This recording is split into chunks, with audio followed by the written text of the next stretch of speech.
Hello everyone. So the topic of today's video is sequences of real numbers. So sequence is a very important part of real analysis. Like if a person has studied real analysis without studying sequences, it is impossible. So first of all, let me start off with what is a sequence. So what is a sequence? A sequence is basically an arrangement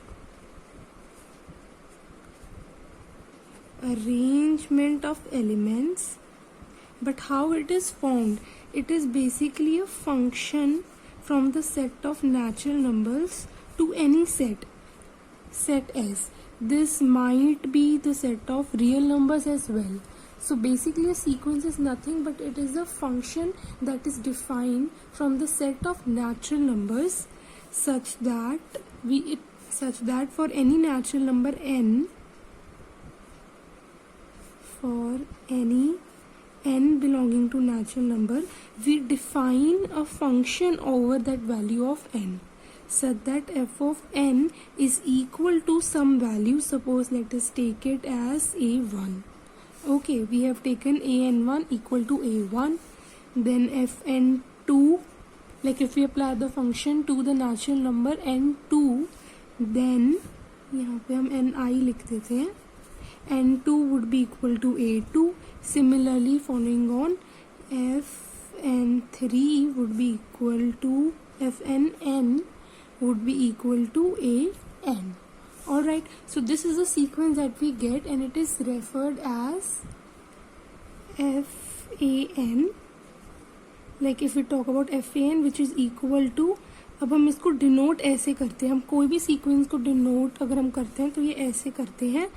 We put two arrows like this and we write the name of the sequence here, and then in the form of a set. Basically I just told you it is an arrangement, so it means it will be written as in the form of a set.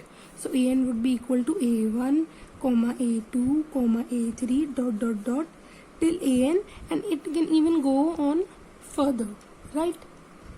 Now if you want some examples of the sequences, then we can take an as this is a very used to sequence -1 to the power n. तो अब इसकी हम लोग अगर बात करें तो इसकी a1 टर्म क्या होगी, -1 to the power 1, that would be -1. a2 क्या होगा, -1 to the power 2, that would be 1. a3 would be -1 to the power 3, that is again -1. तो ये बेसिकली हमारी सीक्वेंस बनेगी. ये होगा उसका रेंज सेट. अभी मैं डिफाइन करूंगी रेंज सेट क्या होता है, बट अगर हम अभी सिर्फ सीक्वेंस की बात करें तो इसका सीक्वेंस क्या होगा, -1 1 -1 1, ये ऐसे करके इसका सेट बन जाएगा. This is the sequence. If you take another example, an equal to, let us take 1 by n. Alright, so here a1 would be 1 upon 1, that is 1. a2 would be 1 by 2. a3 would be 1 by 3, and so on. So the sequence an would be 1 comma 1 by 2 comma 1 by 3 comma 1 by 4, then hence on. Alright, so these were two examples, some very basic examples for the sequence. Similarly, there are many examples, like let us take the example of an is equal to 1 plus -1 to the power n by n. So it is also another sequence and you can easily verify its terms and how the sequence formation would be. And another example is an is equal to n. तो इसकी terms कैसी होंगी, an sequence की, it would be 1 2 3 dot dot dot. So this is also a sequence. Now we'll be discussing some terms that are very important regarding the sequence. Like for understanding a sequence, you need to know those terms. So the very first term is range of a sequence. So what is the range of a sequence? If we talk about, its definition is that it is the set of all the values in an. All right, basically sequence का range set. अब जो हमने examples already करे हैं, अगर हम उनके range set की बात करें तो जैसे हमने ये वाला एग्जाम्पल किया था पहले, तो इसमें in the first example what was the range set 1, -1. In the second example, the range set would be this. Hence, we can notice that a range set is not necessarily an infinite set. It can be finite, infinite, anything. Because in first example, the range set was finite with 2 elements, and in next examples, it was an infinite set. Similarly, in this example also, it was an infinite set. So, this is the range set. Now the next term is bounded sequence. Now what is a bounded sequence? A sequence is said to be bounded if and only if its range set is bounded.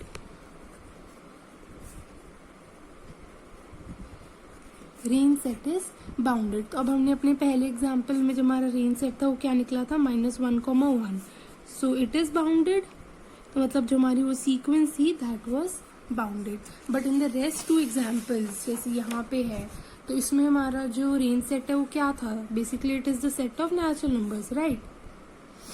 तो इसमें हमारा और जो set of natural numbers होता है that is not bounded. So hence it implies that sequence an is not bounded.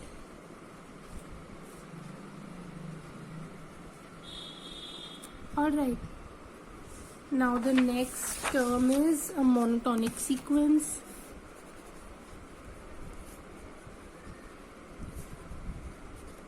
Now what is a monotonic sequence? An is said to be monotonic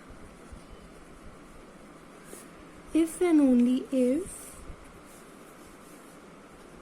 an is less than equal to an plus 1 for all n belongings to n, or an plus 1 is less than equal to an for all n belongs to natural numbers. तो जब ऐसा होता है तो हम इसको बोलते हैं मोनोटोनिकली इंक्रीजिंग सीक्वेंस, और जब ऐसा होता है तब हम उसको बोलते हैं monotonically decreasing sequence. So as the definition states, मतलब जब हमारी सीक्वेंस की बेसिकली क्या है, A1, A2, A3 basically terms हैं.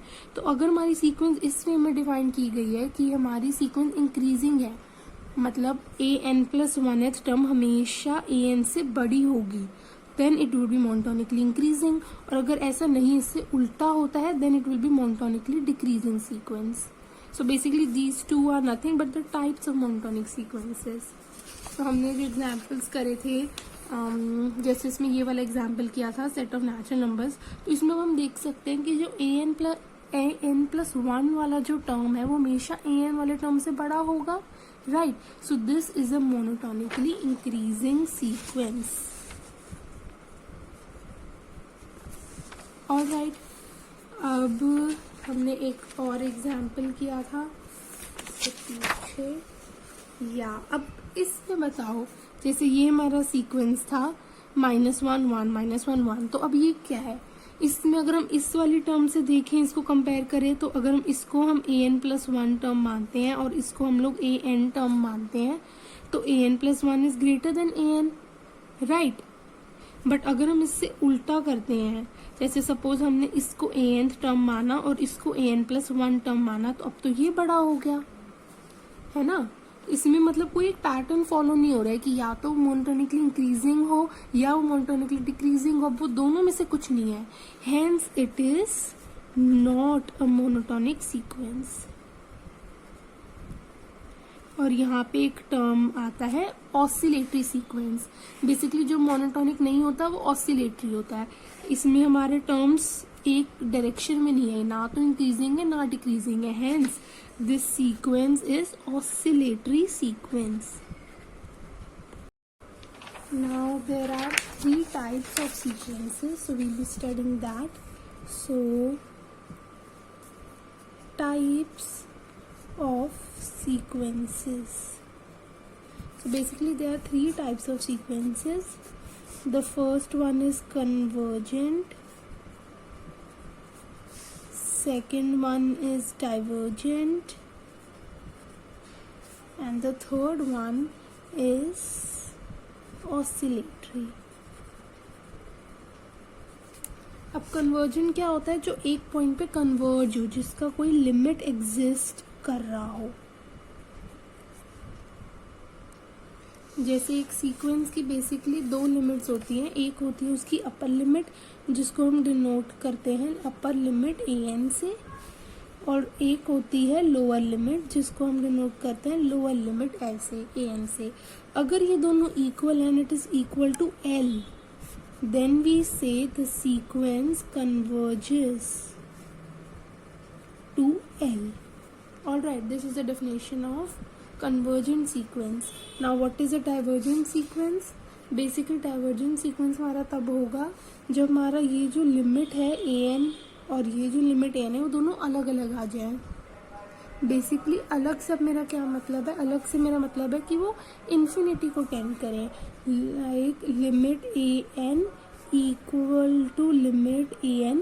तो अब ये कोई फाइनाइट नंबर था ना यहाँ पे, ये कोई फाइनाइट नंबर ना हो, या तो ये प्लस इन्फिनिटी हो जाए या फिर limit an equal to limit an equal to minus infinity हो जाए. तब हम उस केस में हम इसको कहते हैं दैट इट डाइवर्जेस. जैसे अगर हम एग्जाम्पल की बात करें तो इसमें हम लोग एग्जाम्पल ले सकते हैं सीक्वेंस 1/n का. तो इसमें जो हमारा सेट बना था वो क्या बना था? 1, 1/2, 1/3 एंड डॉट डॉट. तो अब हमें दिख रहा है कि ये जो सेट है वो हमारा किसको टेंड करेगा? It will tend to 0. तो मतलब ये जो सीक्वेंस है हमारी कन्वर्जेंट है टू 0. बट अब हमने जो दूसरा एग्जाम्पल लिया था उसमें हमने सीक्वेंस ली थी n, राइट. ये हमारा क्या सेट बना था? 1, 2, 3 डॉट डॉट डॉट डॉट. तो अब ये जो है ये कहाँ टेंड करेगा? इन्फिनिटी तक जा रहा है, राइट. तो this is the divergent sequence. Similarly अगर हम लोग -n सीक्वेंस ले लेते हैं तो ये सीक्वेंस क्या बनेगी? -1, -2, -3 डॉट डॉट डॉट डॉट. तो ये किसको टेंड करेगा? माइनस इन्फिनिटी को. Hence these are divergent sequences. Okay, now the third one which is left, it is oscillatory sequence. ये हम लोगों ने अभी अभी पीछे पढ़ा है. oscillatory sequence, basically oscillatory sequence की अगर हम मैथमेटिकल टर्म में डेफिनेशन पढ़े तो इसका बस ये मतलब होता है कि जब upper limit an is not equal to lower limit an. So you can easily see the difference between the three of them. मतलब पहली कन्वर्जन में क्या था कि ये दोनों लिमिट्स फाइनाइट नंबर को टेंड करें, और डाइवर्जेंट सीक्वेंस में क्या था? ये दोनों लिमिट्स हमारी या तो प्लस इन्फिनिटी पे जाए या तो दोनों माइनस इन्फिनिटी पे जाए. एंड ऑसिलेटरी जो थर्ड है इसका क्या मतलब है कि या तो मतलब बेसिकली ये दोनों लिमिट्स आपस में नॉट इक्वल होनी चाहिए. अब ये जा कहीं भी सकती है, भले ही ये मतलब माइनस इन्फिनिटी को टेंड करे, ये इन्फिनिटी को टेंड करे, या ये किसी फाइनाइट नंबर l को टेंड करे और ये किसी फाइनाइट नंबर m को टेंड करे. बेसिकली ये दोनों अलग अलग होनी चाहिए. जैसे हमने एग्जाम्पल किया था, हमने an माना था -1n. तो इसमें हमारी क्या सीक्वेंस बनी थी? -1, 1, -1, and hence on going forward, right. तो अब इसमें अगर हम लोग लिमिट लोअर लिमिट an की बात करें तो वो क्या आएगा? -1. अगर हम अपर लिमिट की बात करें an तो वो क्या आएगी? 1, right. Which are not equal, which implies it is oscillatory sequences. I hope you are clear with the definitions. So with this we have completed all the important terms that were associated with the chapter sequences.